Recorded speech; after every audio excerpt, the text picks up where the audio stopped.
not the one who's supposed to be speaking over here, but after that rousing condemnation of Putin and Russia, this panel is going to consider whether liberalism beyond the West is a good idea or not. And we have here an excellent panel, a very dynamic moderator, and three distinguished guests who are particularly suited to address this question because they have actually personally witnessed the transition of countries to liberalism or out of liberalism. And we have over here Anne Applebaum, a prize-winning historian and staff writer for The Atlantic. She's a world-renowned authority on Stalin's and the Soviet Union's atrocities against Ukraine. She was also among the first one to recognize the global rise of authoritarianism. She has lived in Poland for many years because her husband was a foreign minister and a defense minister there. And I recall her 2018 article in The Atlantic, A Warning from Europe, The Worst is Yet to Come, in which she offers a personal account of Poland's transition from communism to liberalism to authoritarianism, which helped me understand the broader phenomenon of Trump and other authoritarians who were rising. Her new book that will be released soon is Autocracy, Inc. If you've read the article in Atlantic, you know it's going to be brilliant. Henri Barkey is an expert on Middle East who is a professor of international relations at Lehigh University and an adjunct fellow at the Council for Foreign Relations. He was born in Istanbul and he moved to the United States as a child and gained citizenship, American citizenship. But among his many claims to fame is that he was accused by Turkish President Erdogan of masterminding the 2016 failed coup against him. He wrote very poignantly that he went to bed one night as a scholar and woke up the next morning as a perpetrator of a coup, which is quite surreal.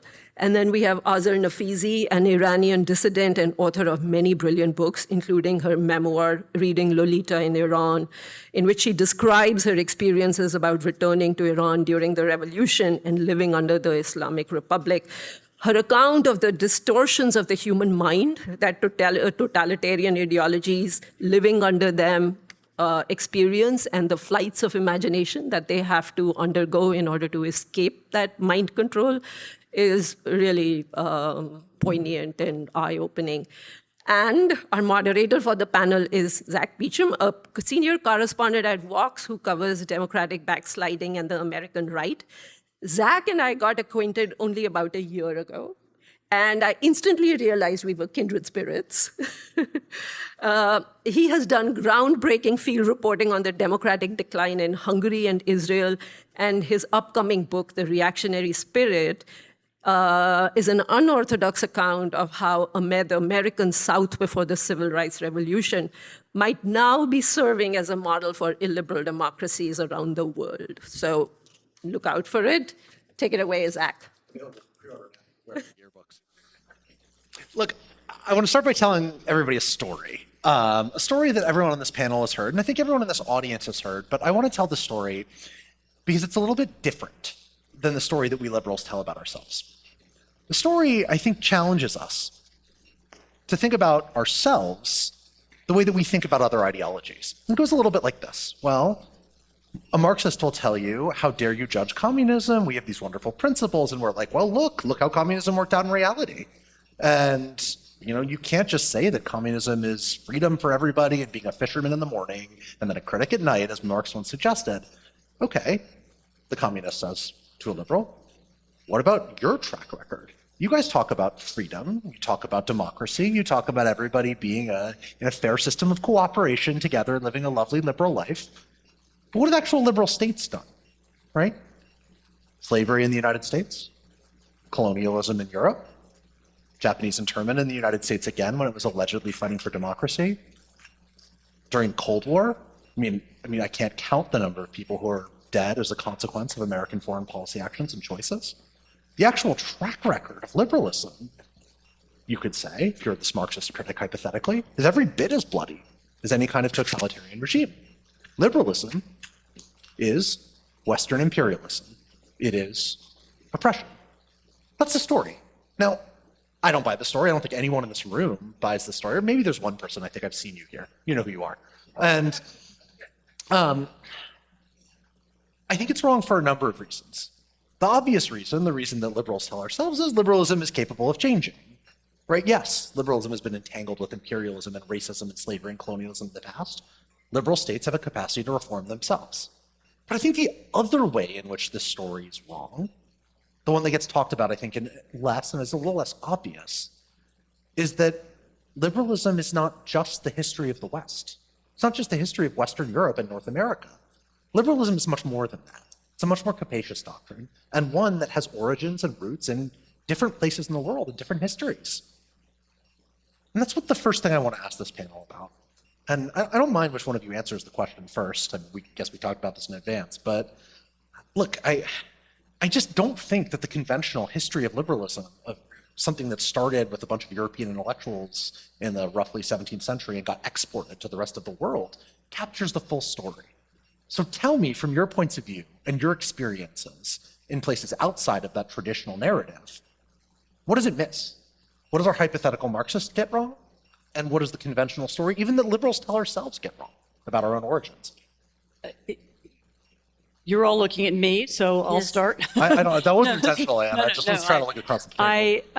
I think the important place to start is that the starting point of liberalism, whether it's in the 17th or 18th century in Europe, or whether it's in Russia in the 1990s, or whether it's in Iran today, is the experience of injustice and the experience of autocracy.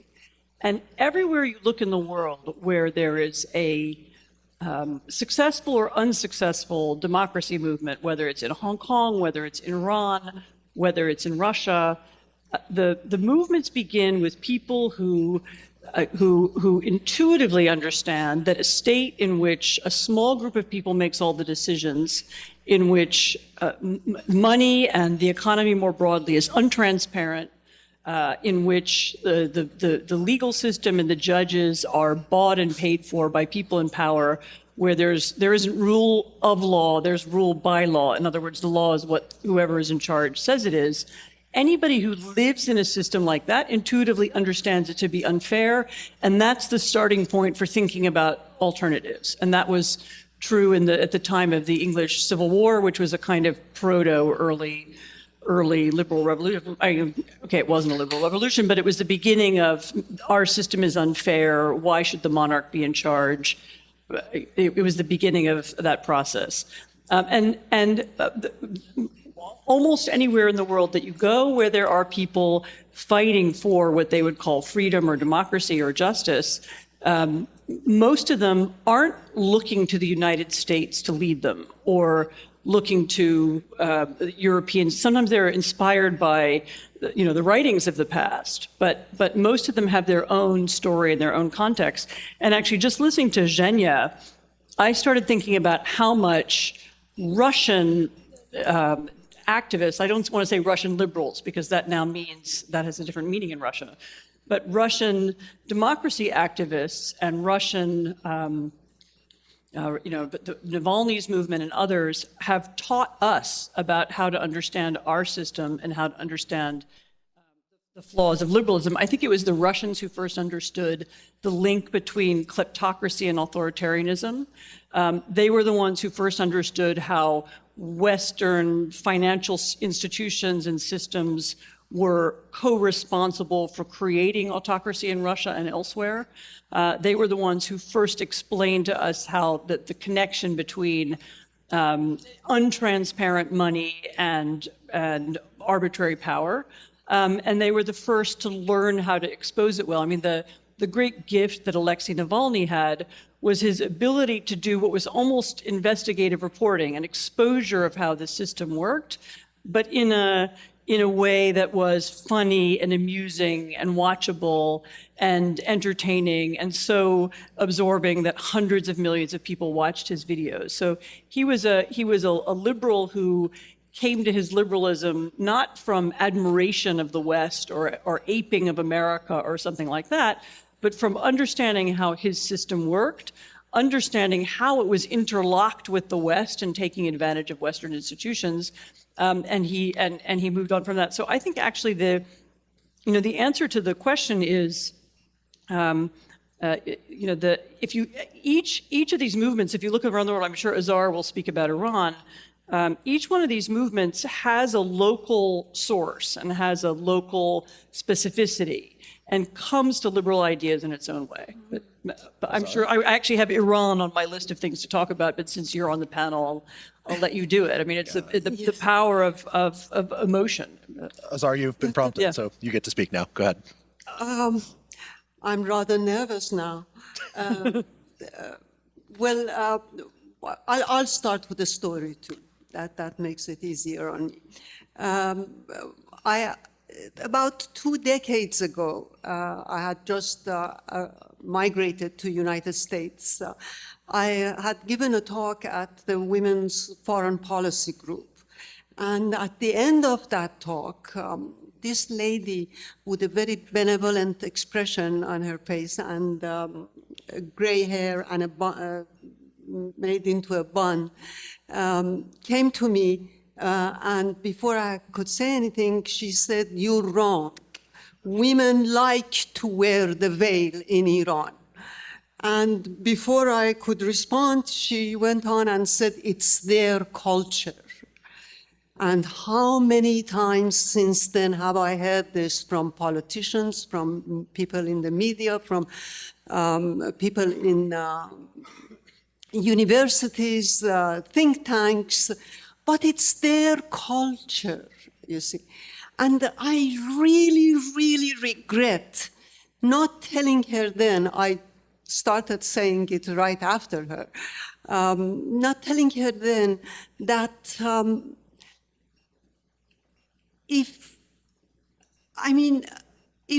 Iranian women so much love to be wearing the compulsory hijab, why is it that they welcome flogging and being jailed and tortured and recently killed and refusing to wear the veil? Why is it? I mean, they might be reactionary, but they can't be stupid, all of them. And the second thing that I kept thinking was, if my culture is stoning people to death, polygamy, female marriage at the age of 9, if that is what my culture is, then your culture is inquisition, is burning witches in Salem, is slavery. It is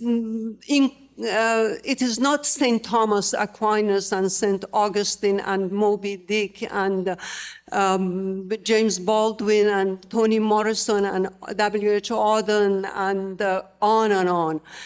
It is fascism and communism. If mine is goes according to Islamic, who benefits from this? The Islamic Republic. That is exactly what they're saying. They're saying it's our culture. You should not interfere with our culture. This kind of thinking, in the garb of exposing colonialism, in fact, creates a new form of colonialism. It too does not allow Iranian women to speak for themselves. It does not give voice to Iranian women speaking for themselves. Do I have time to bring it? I wanted to bring an example from a so-called feminist and I guess activist, but also quote-unquote scholar, German Greer.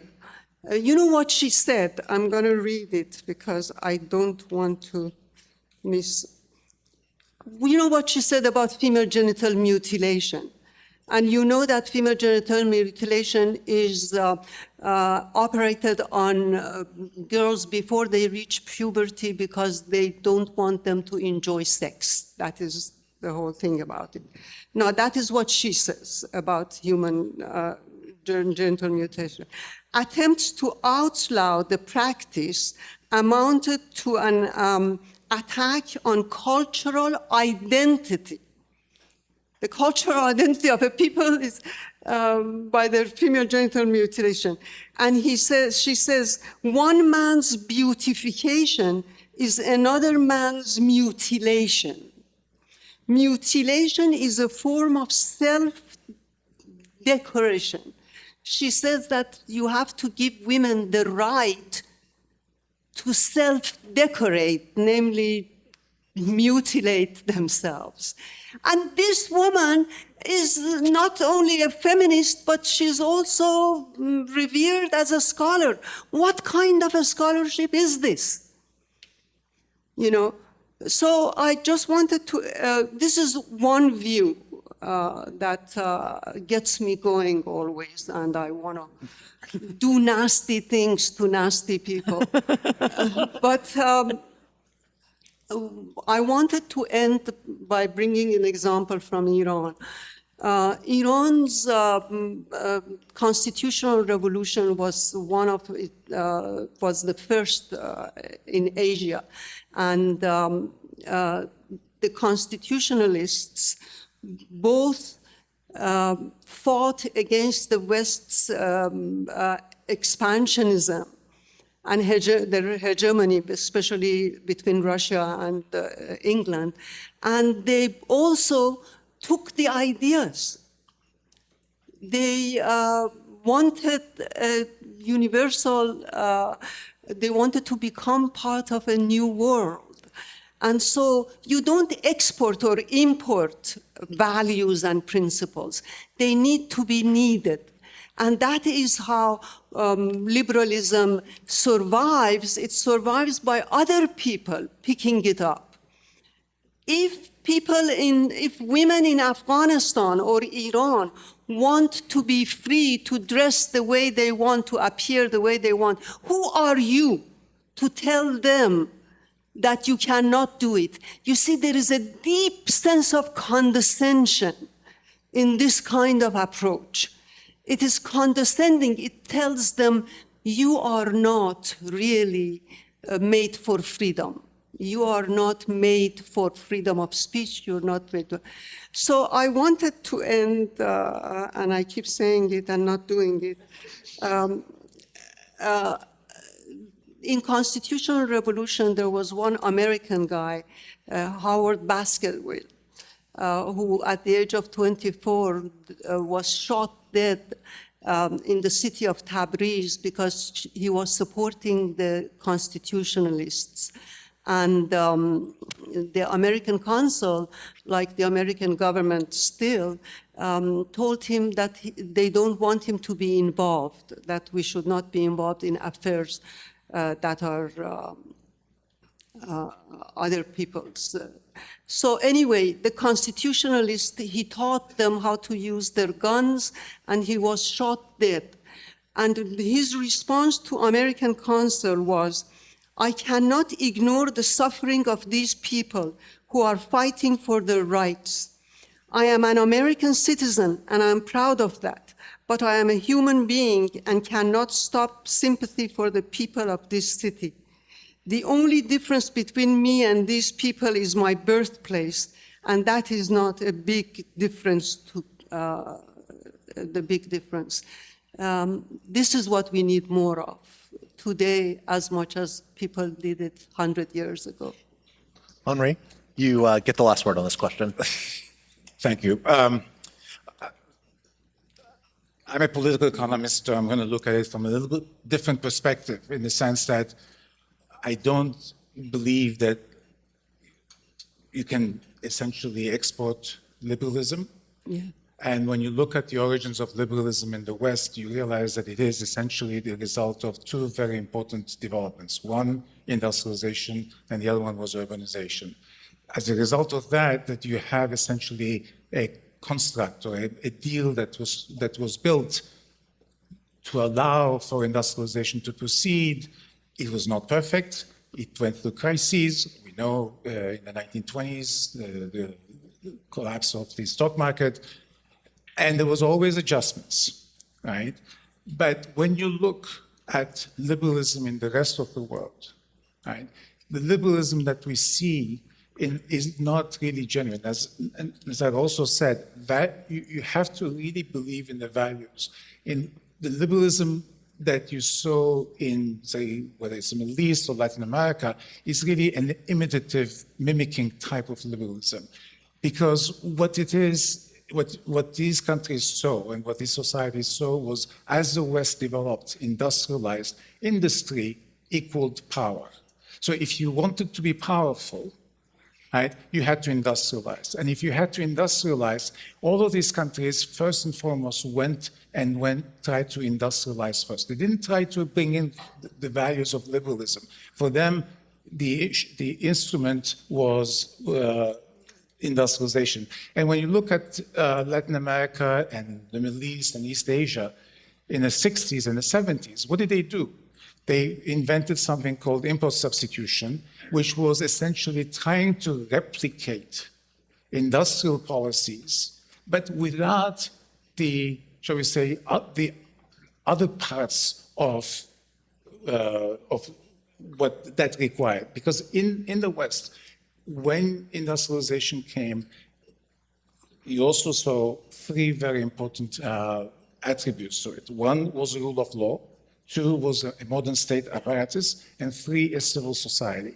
Those things never really materialized in the rest of in the West. When they adopted industrialization policies, it did not come with the rule of law. It did not come with the development of civil society. In fact, it was very restricted, and it was limited to very small groups. So this liberalism that we see in, shall we say, Latin America, Middle East, etc., was essentially imitative. It was not genuine. It was not believed in. And when you today look, we're in the 21st century, right?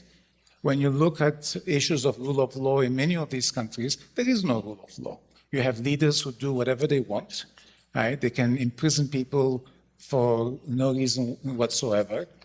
You can go to jail in Turkey because you've insulted the president, or you've even insulted a former Ottoman sultan.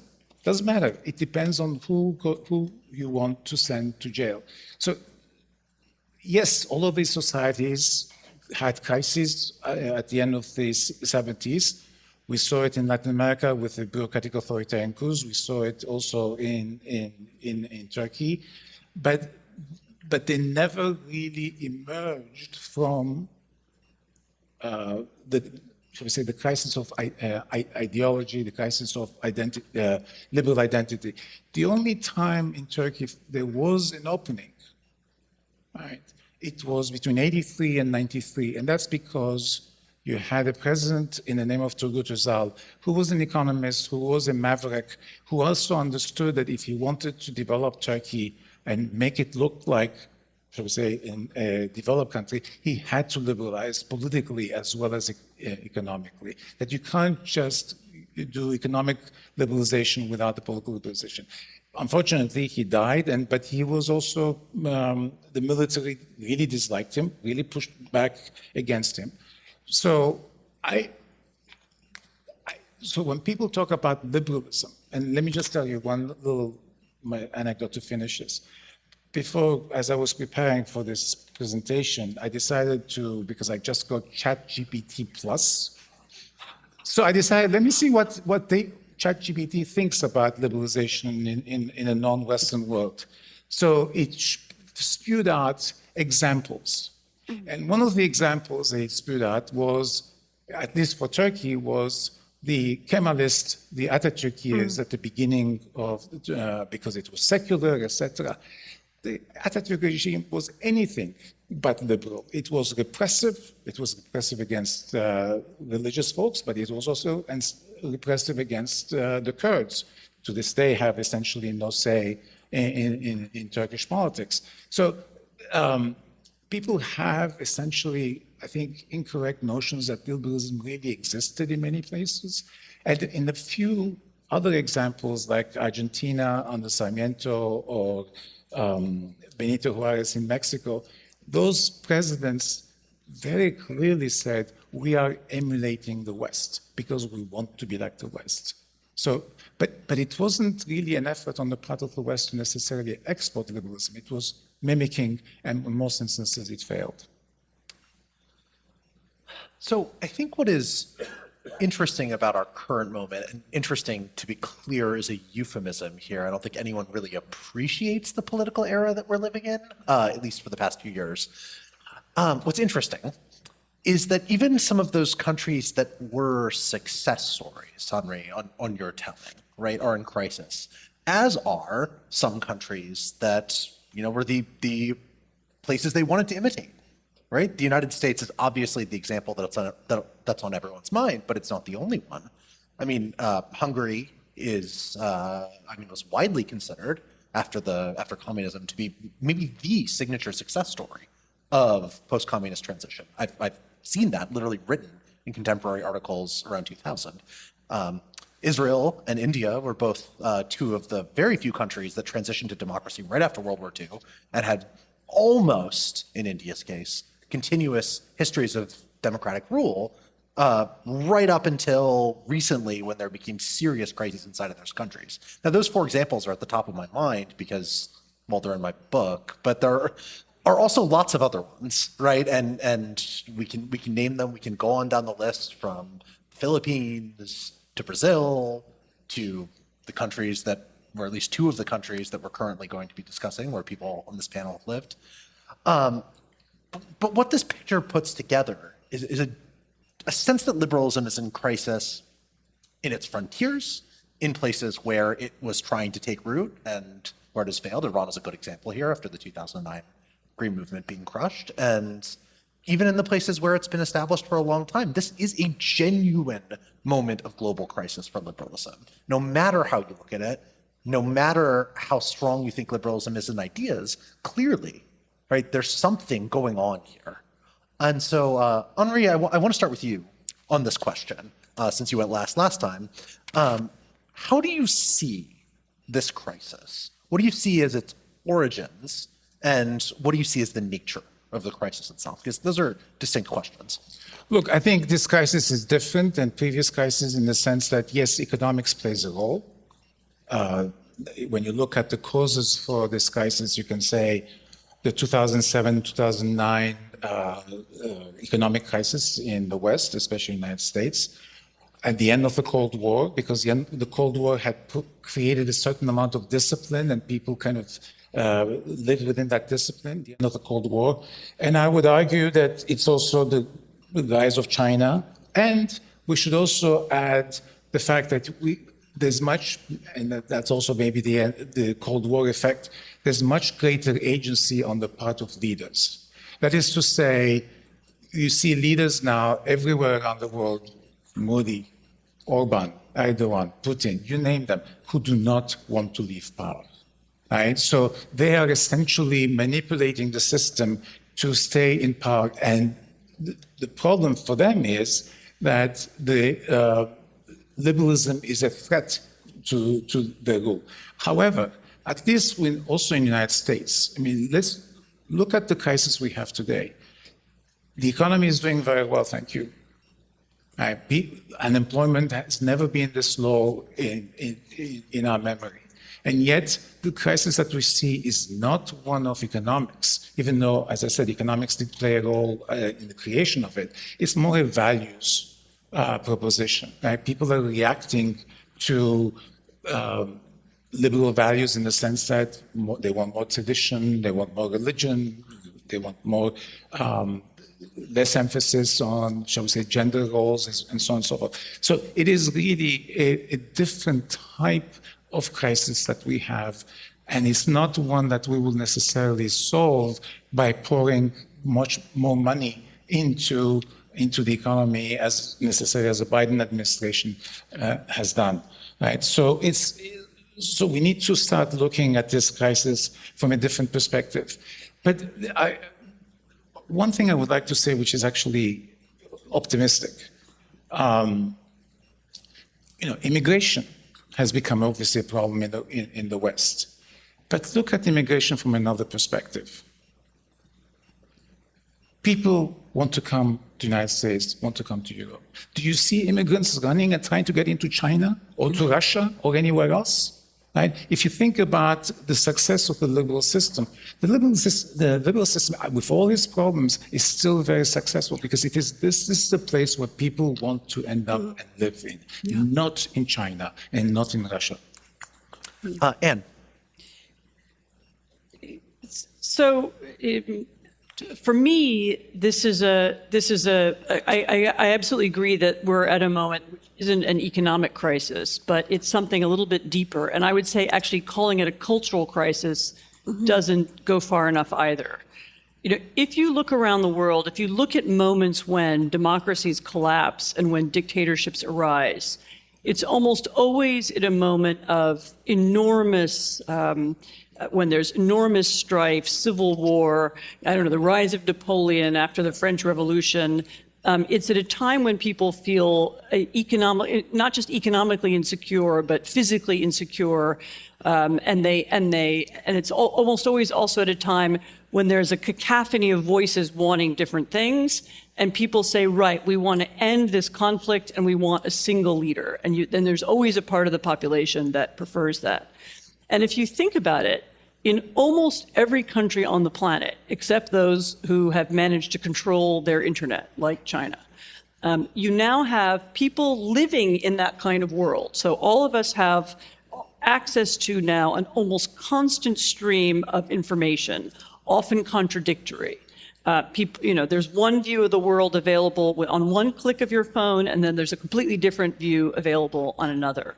And the reality that people have before them is extremely complicated. There are no guideposts. We're rapidly losing faith in any of the institutions that used to help us sort out what's true and what's not true. Whether it's universities, whether it's newspapers, whether it's authority figures, they aren't available anymore. And how do people react in that kind of situation? They demand silence. They demand order. They demand safety. And you see this phenomenon. And there's a reason why this is happening in so many countries at the same time. Is that people are faced with with the same breakdown of narratives at the same time. Whether it's the United States, whether it's the Philippines, whether it's Hungary, whether it's Brazil, you see this very, very similar phenomenon. We're also at a moment when, you hinted at it just a minute ago, when the autocracies have begun to work together in a way that didn't seem possible even a decade ago. So, and they are not working together because they share an ideology. So I'm very much against this idea that we're in some kind of new Cold War. I don't believe that at all. So instead what we have are autocrats who have nothing in common ideologically, whether it's theocrats in Iran or nationalists in Russia or communists in China, who work together on the basis of their common desire to stay in power, their common desire to use the financial system for their own purposes, to enrich themselves or to enrich their families, as the case may be, and they help one another do that. They use the same tactics and techniques. They help one another. They trade and exchange surveillance tactics, repressive tactics as well. And they also now share and borrow from one another's counter-narrative. So all of them have perceived this phenomenon that I began speaking about, this sense of cacophony and division that has arisen from the change in the nature of political information, the way in which we get and receive information. And they copy and imitate one another looking for answers, whether it's arguing for traditional families, as some do, whether it's, I think, very cynically arguing for a return to religion. I mean, I can speak for Poland, but this you'll have to tell me if it implies in Turkey and elsewhere. Very often they use religion not because they're truly religious, because they have faith and they feel spiritual They have some spiritual connection to a deity, but they use religion as an identity marker. It's a symbol of a return to some kind of traditional way of life that will protect you from this very rapid changing world, changing economically and every other way. And they've learned, they learn from one another, they learn how to use these narratives, and they learn to use them in cooperation with their allies inside the democratic world. So there are American autocrats who borrow ideas and metaphors and narratives from Russia. There are Iranians who work inside the United States in the same way. There's the same learning process that goes on with Europe. So and I'll finish by saying this is why the Cold War idea doesn't explain the world anymore, because the autocracies have allies inside the democracies. They have allies. They've allied with one another in ways that don't have anything to do with traditional alliances, and they work together and they exchange ideas in a way that's not coordinated. So they don't sit in a room, and have like in a James Bond movie where all the bad guys are sitting around one table. There's a network. They communicate across the network, and they use this experience that most people have now of disorientation, of being overwhelmed by information, and they offer an alternative. And I think they've been successful in many countries for that reason. Azar, last word for you. Wow, that is great. I was thinking that Iran is maybe an exception, sort of a thing. The two countries I've called home, United States and Iran, are both threatened. Liberalism is threatened very much in both of them. But guess where it is a success and where it isn't? It's not United States. It is in Iran that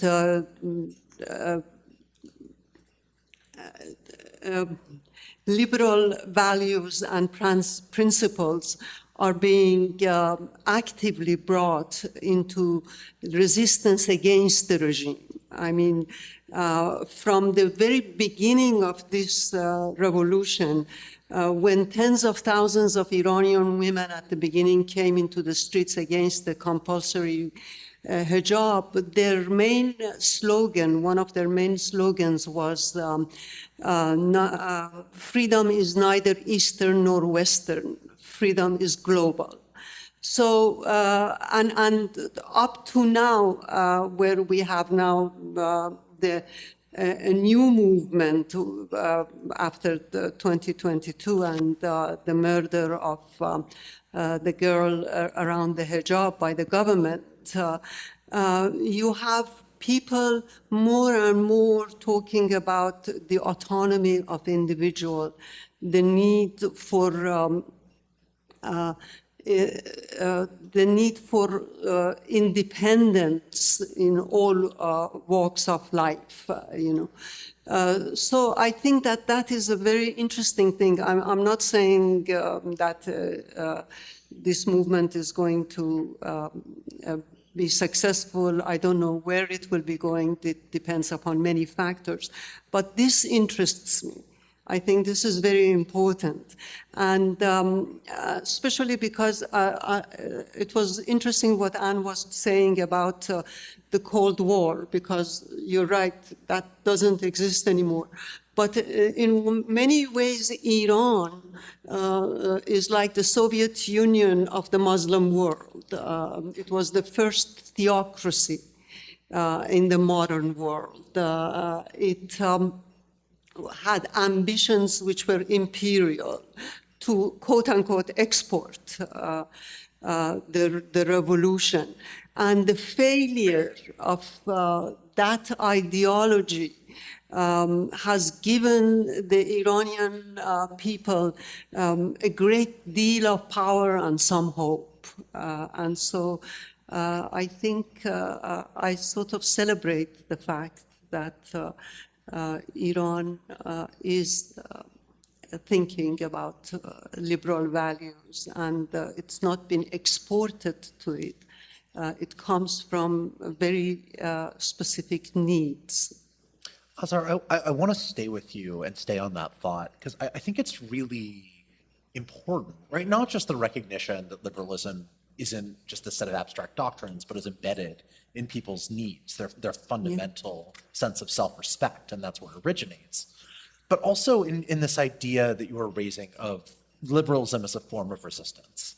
Because I think for a lot of people living in the West, liberalism is so embedded in our daily practices, in the way that we think, the vocabulary that we use to talk about the world. If none of you have read Alexandra Lefebvre's new book on liberalism as a way of life, you should. It's excellent on this particular point, the way right down to our humor, our pornography. Liberalism, seriously, it's in the book. It's great. Our not the pornography, a discussion of pornography.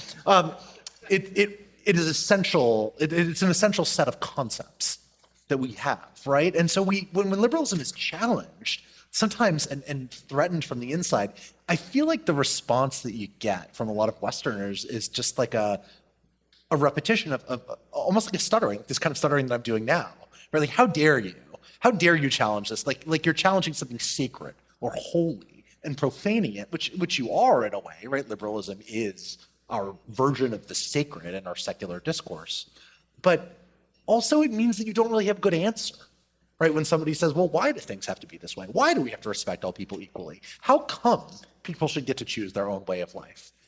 It's just so taken for granted that you can't speak about what's wrong with the alternative, right? But in Iran, people have been forced because they're confronted with the alternative all the time. They develop practices of resistance. They develop languages that one uses to articulate a challenge and a defense of liberalism. And so talk a little bit more about how that evolved and what those practices look like and what the lessons for the rest of the world can be from this Iranian uprising. There are two things I wanted to talk about. One, when you were talking about how over here they respond and say, how dare you challenge. But with Iran, the interesting thing about Iran is that liberalism is on the rise, but the crisis exists. Of course, in a totalitarian society, you know better than I do that crises exist every day. I mean, when you wake up in the morning and go outside, the way you look can bring about a crisis. But apart from that, the regime is in crisis, and that is the important thing. The people have discovered their power, and the regime has discovered its own weakness. There is defection from within the regime, and many of these defections come out of people reading, people discussing, people thinking about liberal texts. Like the rock stars of Iran are Hannah Arendt and Karl Popper and Václav Havel, for me personally, Czesław Milosz, Joseph Brodsky, Szymborska, Gombrowicz. My God, I mean, we would read these as if children read comics. Of course, maybe not a good analogy. I'm sorry, but that was the excitement of living under that rule, that we were subverting the regime by just being ourselves, and subverting the regime by reading these texts. But unfortunately, when I came here, one thing that I realized was how much people wanted to be comfortable. You know, everything, our universities, the students talking about their courses, they keep saying, I'm not comfortable with that. Or it disturbs me, as our beloved James Baldwin reminds us, artists are here to disturb the peace. That's why you go to university, to be disturbed and to disturb. And, you know, just don't give me that ball. It really gets on my nerves when someone whines about how Mark Twain disturbs him, you know. And that is why they don't understand that democracy is something that needs to be nurtured every single day.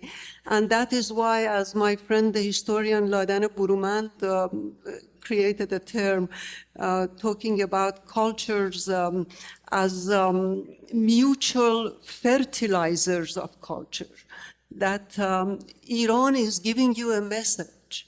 And if you are not going to take that message, liberalism belongs to us and not to you. You know, I don't know if I responded to your question. Eloquently. Henri, you're up in our sort of lightning round notion. I want to talk about resistance in Turkey, because it seemed for a long time like Erdogan had done an excellent job consolidating a version of competitive authoritarianism in his country, but it looks like, especially parsing some election results recently, that there's been, if not cracks in the system, then certainly more room for electoral challenge to the regime than some had previously thought. Maybe you disagree with that assessment, but tell me if I'm wrong, seriously. But tell me what we can learn from pushback against Erdogan when it comes to liberalism's defense. You're referring to the last municipal elections where his party lost. But before I go into that, I just want to say to Anne, as a fan of the James Bond movies, the bad guys may not be in the room, they're on Zoom now. But in one of the movies, there's a room. Yeah, I can't remember which one. Sorry. But look, yes, Erdogan lost the municipal elections, but I should say they were municipal elections. They were not national elections. The municipal elections are different in the sense that people respond to local conditions more than national conditions.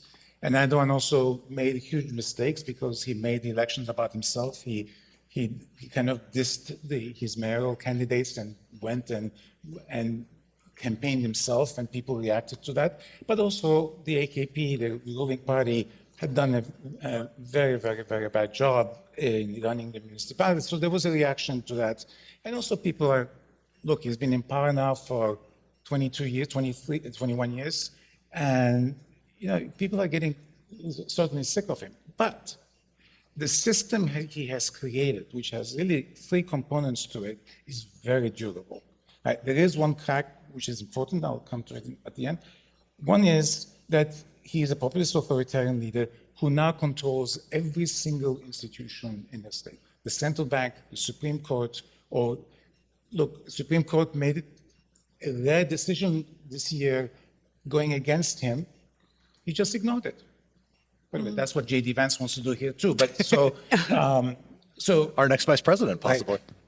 Right. And so he essentially tries to control the civil society, doesn't want the civil society to get stronger because he knows that's a threat, and that's why he has people in jail.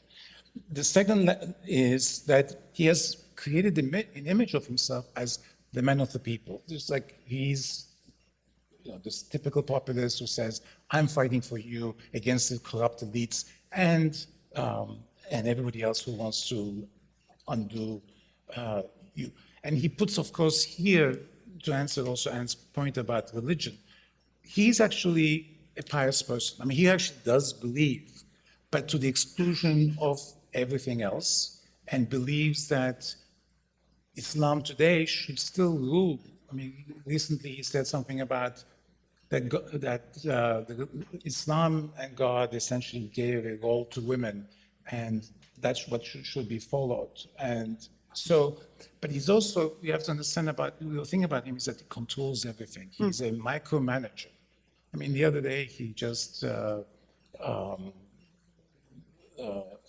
chastised a woman journalist who was interviewing him because he didn't like her nail polish. I mean, but the third important aspect to his rule, if you want, is the fact that every day the diatribe coming out of Turkey and the Turkish government, and him in particular, is an anti-Western dialogue, right? Everything that's wrong in Turkey is a fault of the United States or the West. Or you personally. Or me personally, but I failed. I mean, I hate that. But the truth is, I mean, here is He was here yesterday, right? He was here at a NATO meeting. He's part of the Western Alliance, but his diatribe is constantly anti-United States, right? The United States did the coup in 2016. The United States is the cause of Turkey's economic problems, so on and on and on. He never criticizes Xi or he never criticizes Putin. Why? Because those leaders are not a threat to him, because they don't, like the United States in general, challenge his authoritarian system. They're authoritarians. They live well together, right? So that's the third aspect. But talking about cracks, and that's also important. The major fault line today in Turkey, let me just say one more sentence. As a result of his diatribe, when you do polls in Turkey, 70% of the population says the greatest threat to Turkey is the United States. I'm sorry, you're part of the NATO alliance? I thought we were allies, right? But that's because of the, so he uses that anti-Western diatribe, if you want, to maintain his control, because this is the way he essentially can say, if you are not for me, you're with them, the foreigners. But there is, it's both a good and a bad, shall we say, sign in some ways. When you look at the last election, municipal election results, the one place where, other than Istanbul, where he really lost very, very badly was the Kurdish areas. The Kurds have essentially broken completely with him. They used to be quite sympathetic to him at the beginning of his rule, but now they've realized that he's not going to do anything about their plight. And on the contrary, in the previous municipal elections, when they won a whole series of municipalities in the east and the southeast, a few days after the election results, he had 150 mayors dismissed and replaced by government officials, just like that. And so the Kurds are now the place where you're seeing signs of really liberal dialogue, where they really think about and look at the United States and look at the West, because they've decided that's the only place that can help them. Except that they're going to be disappointed because we won't help them. But that's where you have now new ideas emerging, where you have real resistance to the system. But they are Kurds, they are the other. So it's also easy to, from Erdogan's perspective, to essentially dismiss them, to repress them, and as he does on a daily basis. And in some ways, you've lived through the most hopeful of, no, in every way, sorry to the rest of you, but the most hopeful recent series of developments in any of these countries that we've been talking about, which is the recent Polish elections. It again seemed to a lot of observers like the Law and Justice Party that had been in power in Poland had been putting it straight on the Hungarian trajectory towards a full-on authoritarian state. But something magical happened. They lost in an election. And now there's a new government that's attempting to, put the pieces back together, right? To reconstruct the liberal state that was emerging in Poland, that had emerged, according to many, after the fall of the communist government, to put it back together after this new form of authoritarianism attempting to change its systems. So I guess I sort of have a two-part version of this question for you, which is one, what can we learn from the way that election was won? And second, what can we learn, and this is a question of relevance, I think, to many different countries, and maybe one that should have been asked about in the United States recently, about reconstructing a government that had been polluted by authoritarian forces who won power and were attempting to reshape it in their image. So first of all, there are some things that are specific about Poland. There's the relationship with the European Union and so on that don't have outside application. And it's also important to remember that Poland had moved down the path towards autocracy in very much in the Hungarian, it was actually an imitation of Hungary, with things borrowed from Erdogan actually as well. And the ruling party very much thought that it was creating a system in which it would never lose again. They were so confident that they would never lose that they actually became very corrupt very fast. And so they stole a lot of money, which was one of their mistakes. So they assumed that they would never be, they would never be held to account.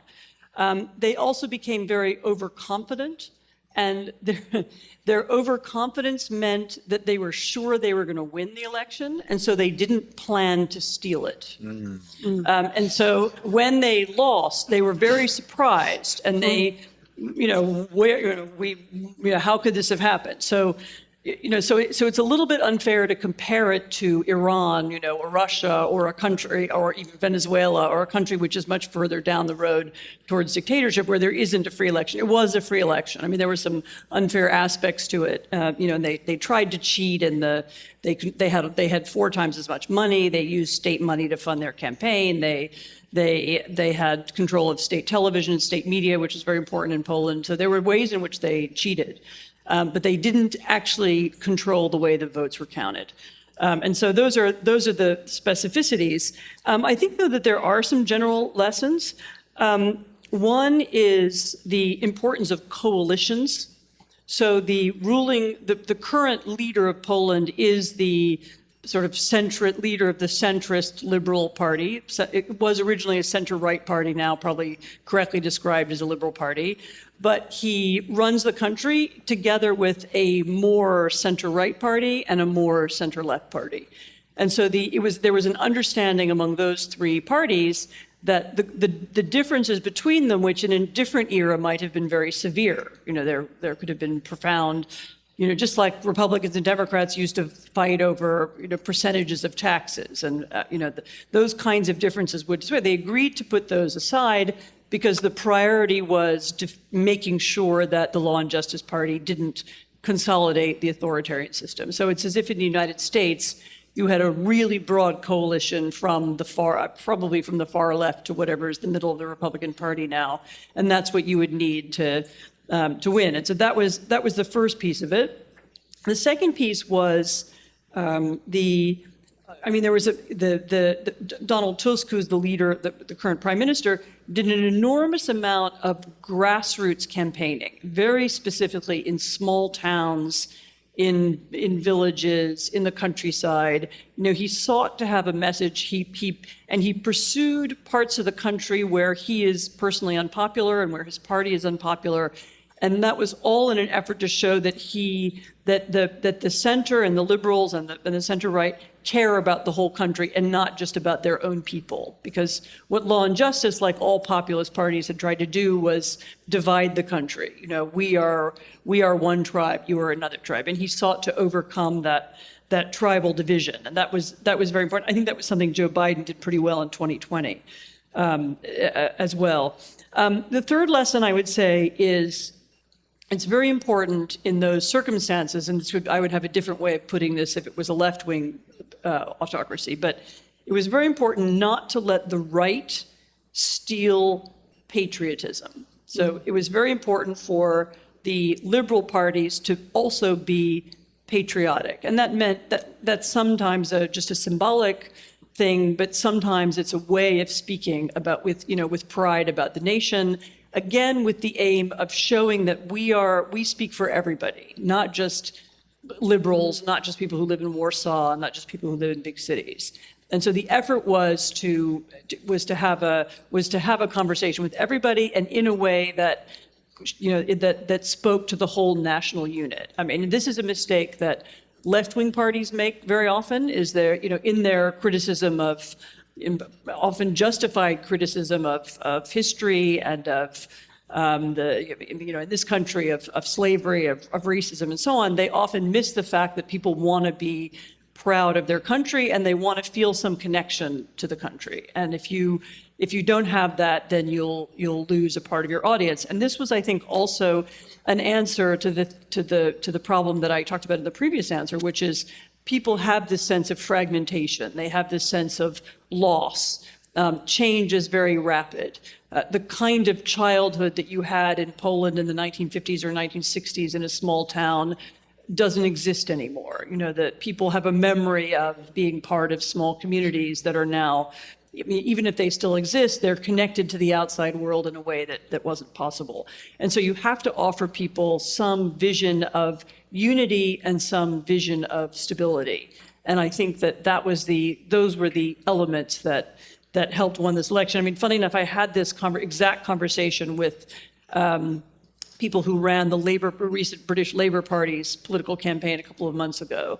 And this was very much something that they also tried to do. You know, Labour is a patriotic party. You know, Keir Starmer went out of his way to meet veterans, and they made an effort to show that they have some connection to British history. So that was an important part of trying to win over the whole country. And again, as I say, this was made possible by the fact that there was a free election, which there is not in Turkey, there is not in Hungary, and there certainly isn't in Iran. So it's a particular circumstance. It was probably Poland's last chance to win. On the question of putting the pieces back together again, it's very, very, very difficult.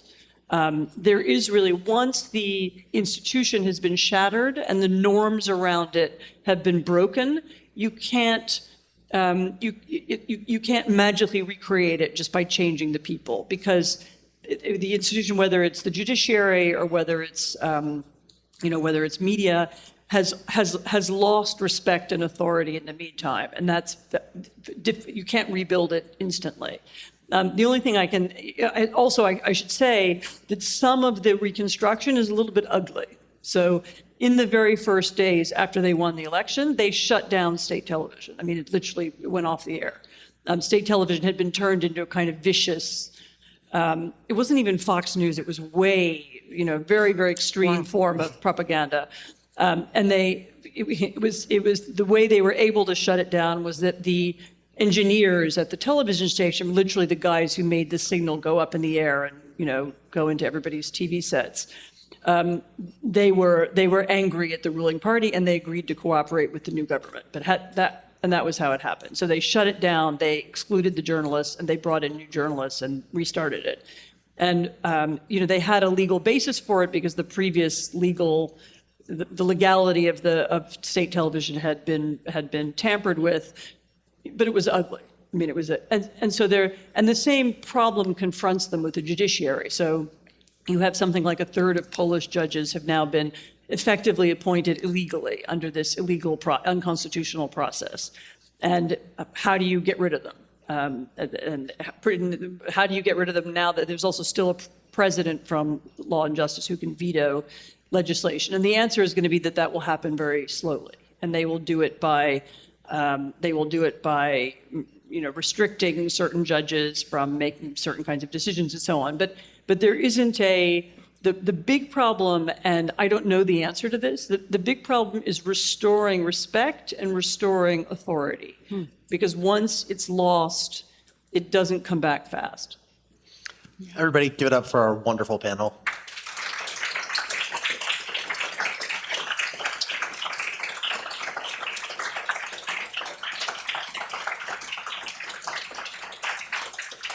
But don't worry, we're not done. We are willing to take your questions. So go ahead, right over there. Thank you, panelists. Whoa, that's very loud. Our mics aren't like this back at Herzog. My name is Muthu Meenakshi Sundaram. I'm with the Herzog Foundation. I'm a student. My question is about culture and liberal values.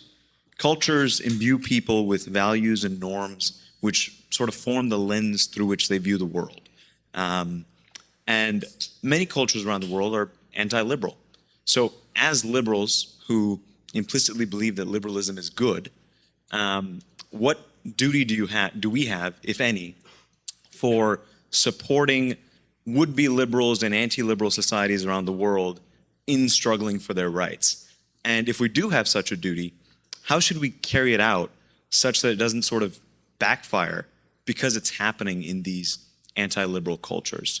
That's my question. Thank you. I will, does anyone want to take that one? If not, I'll direct it to one of you. I mean, I can start with it. Some of you will know what the National Endowment for Democracy is, and I'm on the board of it. You were at one point on the board of it too, Azar was. And it's an institution that was created to do this, to think about how we can help liberals and democracy activists around the world,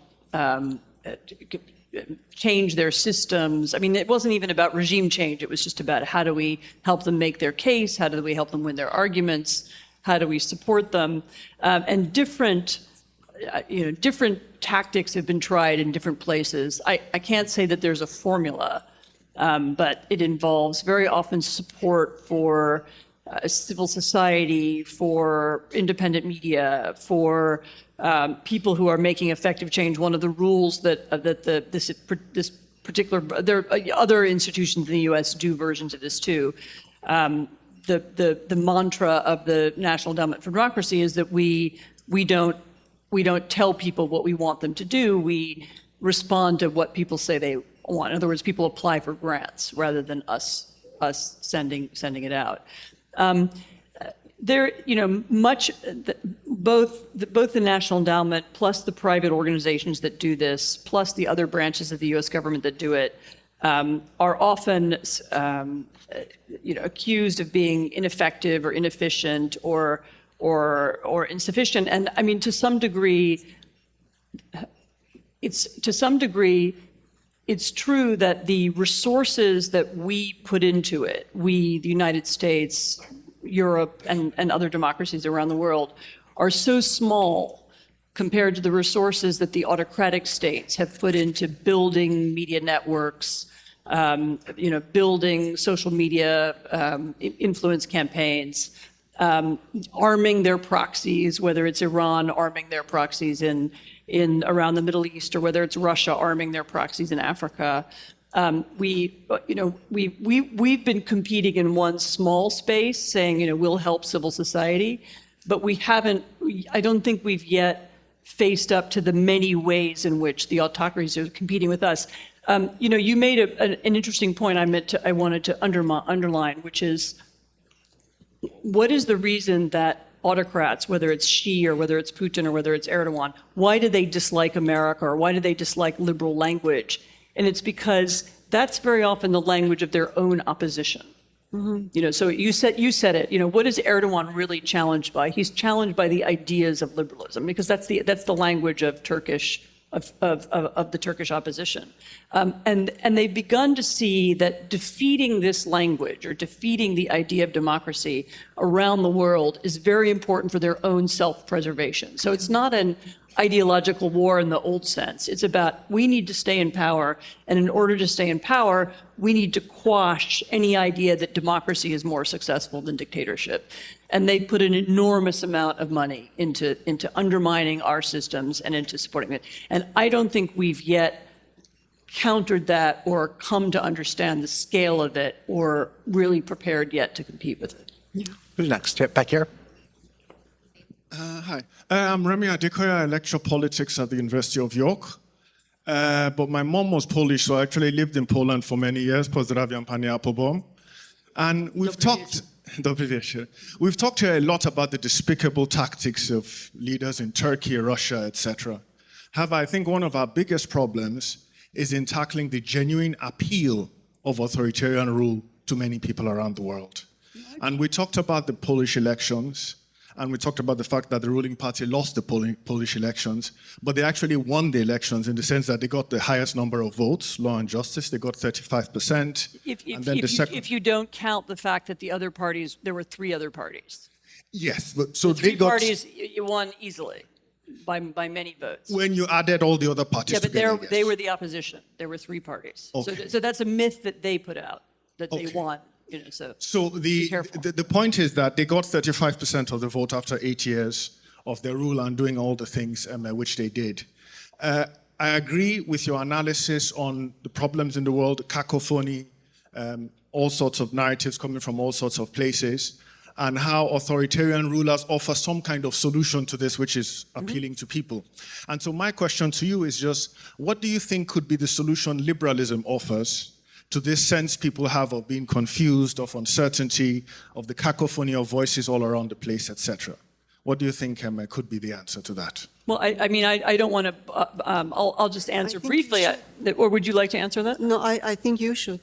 Okay. It was...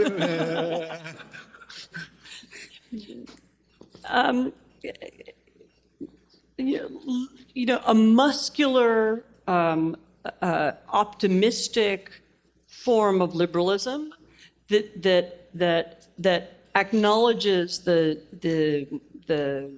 dislocation that people feel in the modern world and the loneliness that people feel and the ways in which modern communication has separated people and fragmented them and seeks to rebuild ideas of unity, I think can solve some of the same problems that the authoritarians are seeking to solve.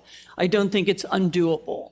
And you can look around the world and you can see some people who have managed to do it. So, but they need to. But liberal leaders need to think along those lines. They aren't going to win just by being nicer or by being morally right. You know, assuming that you're going to win for those reasons is not a recipe for victory. And so understanding that you also need to offer people stability and security and some kind of emotional appeal, I think is the answer. Does anyone else have anything to add? Yeah, I just want to add, look, I believe that, as I said earlier, that this is there's a demonstration effect. If we do well, people will want to emulate.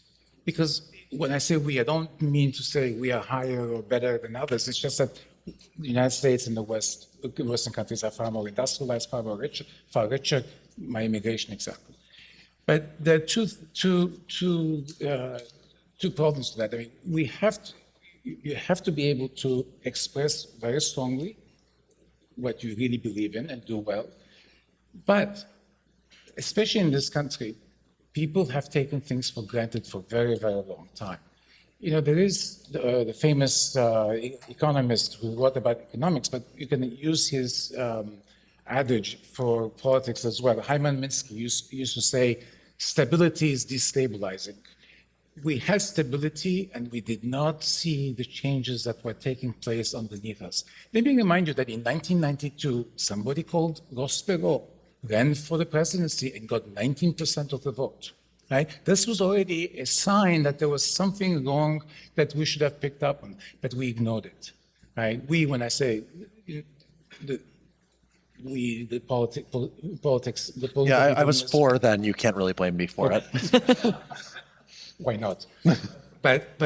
So the point is that this is a dynamic process. You have to make adjustments all the time. You can't sit and do nothing.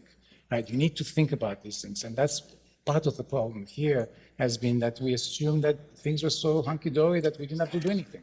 And that's what we have now. I actually have used my moderator prerogative to answer this question because I've thought a lot about it recently.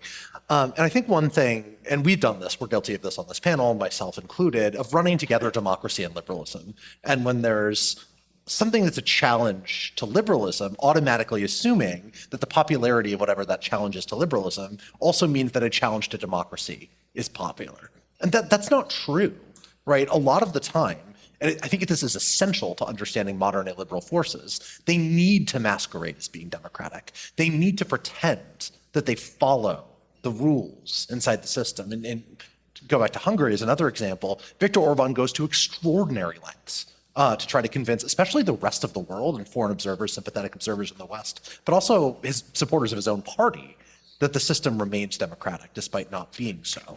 And that's essential to the legitimacy of illiberal challenges, at least inside of countries that have a long history of democracy. And so one strategy that's available, and I think has been used effectively in the United States, in Brazil, and to a degree in Poland, is to expose the contradiction often being offered by illiberal forces who are themselves undemocratic in addition to being illiberal, by saying, look, you say you're democratic, but look at these things that you do. Look at these policies you've undertaken. Look at the ways in which your own behavior betrays the values that you tend to stand for, right? And that, I think, is a really, I mean, you can't say there's a one-size-fits-all playbook, right? It works to a degree, and campaign messaging isn't the only thing that matters. But articulating that argument and developing and identifying contradictions and hammering it home to the public is one of the best tools available for dealing with the appeal of illiberalism, by saying it is undemocratic and I can show you that it's undemocratic. Sorry, next question. I think there was one back there. Yeah. Thank you. Hi, my name is Sabine. I work at the Institute for Liberal Studies in Canada. In listening to Oh, your I'm moving to comment- Canada next month, so Oh, wonderful. we can talk later. Yes. So, in listening to you speak, Henri, you said you can't export liberalism. Liberalism abroad is mimicking. That is not genuine. And Azar also said, and I was taking notes when you were saying this, so let me find it. She said, "This is not my culture." Is that really my culture? That means that your culture is X, Y, and Z. It led me to wonder, I have a question. Is it useful to point out or talk about any sort of history of liberalism that other countries may have had in the past, sort of even before the Scottish Enlightenment? Or is a whole other approach needed in order to find a potential future for liberalism abroad? Azar, that question. Could you, I didn't get the whole. She'd like you to, can you repeat your question? Of course. Yeah. Could you hold the microphone? We can't hear you very well. Yeah. Is it useful to point out or talk about any sort of history of liberalism that other countries may have had in the past when you're arguing for liberalism?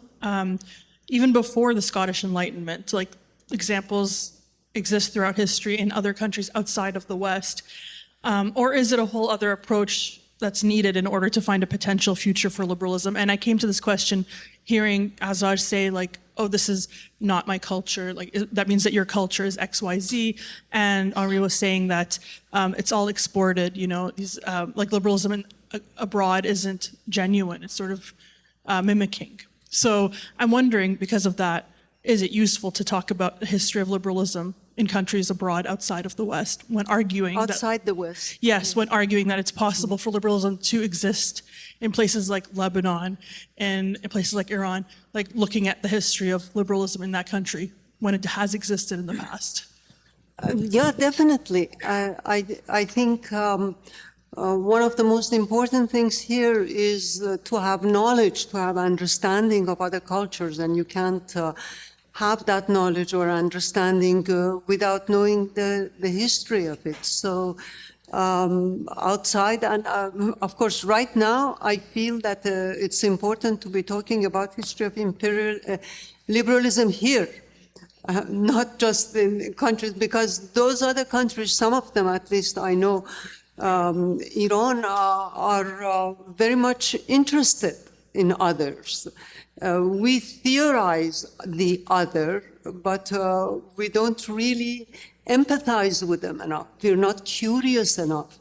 Nabokov used to say curiosity is insubordination in its purest form.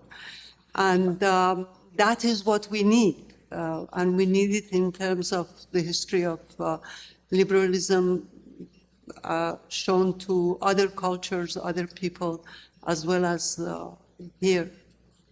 Henri, you were also named there. Do you want to add? Just very briefly, what I'm trying to say is the liberalism that we're talking about today is really very contextual. It's about, really today, it's about certain types of capitalist systems that exist. So to go back, let's say, to the 15th century or the 14th century is not going to be very helpful from that perspective. So I'm really, and also let's not forget, this goes back to your question too. I mean, liberalism, when it first started, was not really that liberal.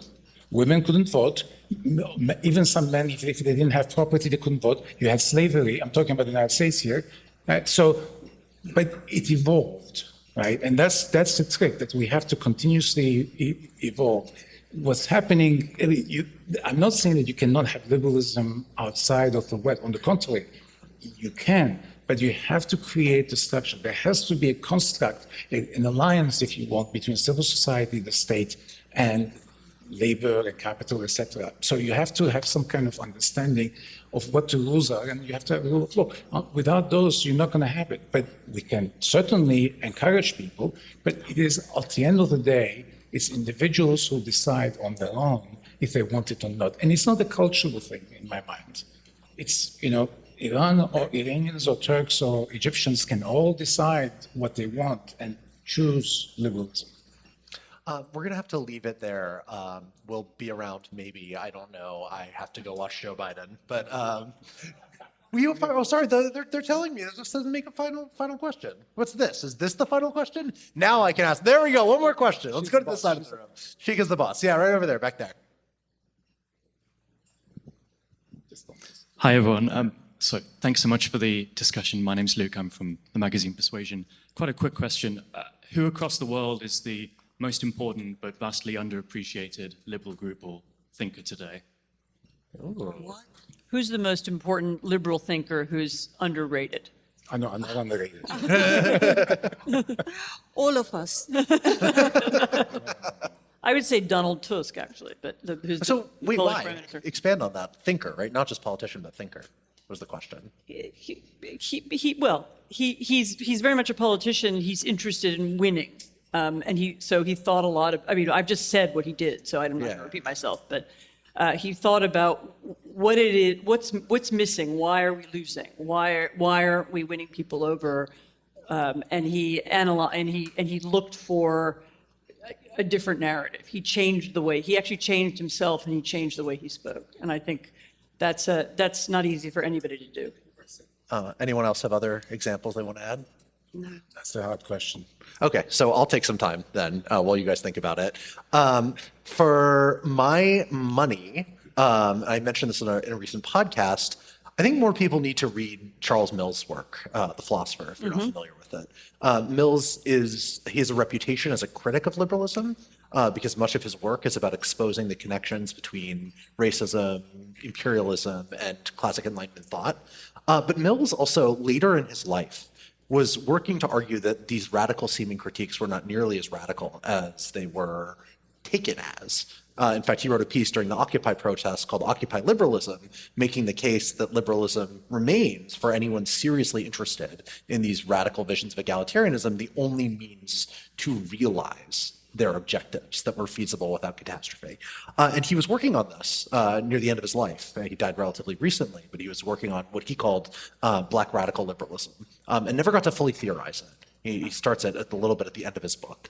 But I think there's a very productive vein of new liberal thinking that reconciles what's best about the sort of, I mean, whatever language you want to call it, woke, identity politics, whatever, I don't like any of those terms, but what's best about that moment and the way that it's inspired self-reflection inside Western democracies, and marrying that with liberalism's appreciation of the importance of disagreement, the importance of free speech, of constraint, of respecting people who have wildly divergent viewpoints. Mills was working towards that. And the project is still unfulfilled, but I think another generation of scholars and writers has an opportunity to fulfill it. I guess we have 3 more minutes, so unless one more question, we can take it real fast. How about, let's see, who's going to win the lottery here? You are. Yeah. Excellent. So, this question risks taking us into the stratosphere, but as You've an observer, got 2 minutes and 40 seconds. No, I understand. It's short. For the question and the answer.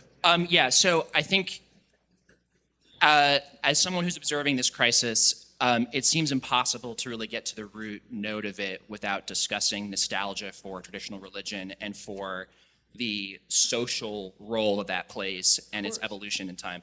And I was curious to hear from the panel. I'm going to have to truncate my question, which is going to try to take us somewhere a little bit deeper. But I think, first of all, when I observe like the crisis in America, it seems like there's all the detractors of liberalism are deeply concerned with the kind of vacuum that's being left by secular individualism by the contemporary left, and that this has resulted in a very deep epistemic crisis where it seems impossible for us to agree on basic values, basic norms of conversation. So I was curious to hear, first of all, is that framing ubiquitous across the rise of illiberalism in other countries, or is that kind of more uniquely American? And also, to what degree does the panel take seriously that there is some kind of vacuum being left by contemporary secular individualist society where we need to kind of salvage a baby in the bathwater from? Right. 1 minute on the floor. Yeah, sorry. So, I mean, yes, it's part what I said before. I mean, there is a nostalgia.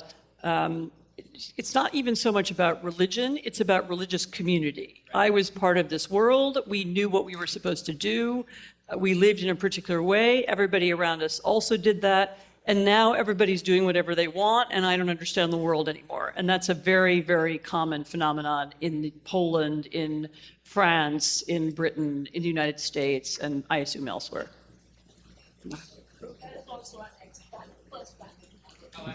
But the other thing is, look at the leaders like Putin, Orban, Erdogan, etc. They emphasize religion. It's very important to them. Whether or not they believe in it or not is another issue. Orban Orban does definitely not. doesn't. He does not. Yeah. Right? He does not. In the case of but they do talk about tradition and religion and principles and so on and so forth. So clearly, this is something that is underlying a lot of the. Yeah, control. That's a good way to put it. It's funny that Anne and I had the same reaction about Orban instantaneously at the same time, but we're going to have to leave it there. Thank you all so much for your thoughtful questions, talking about.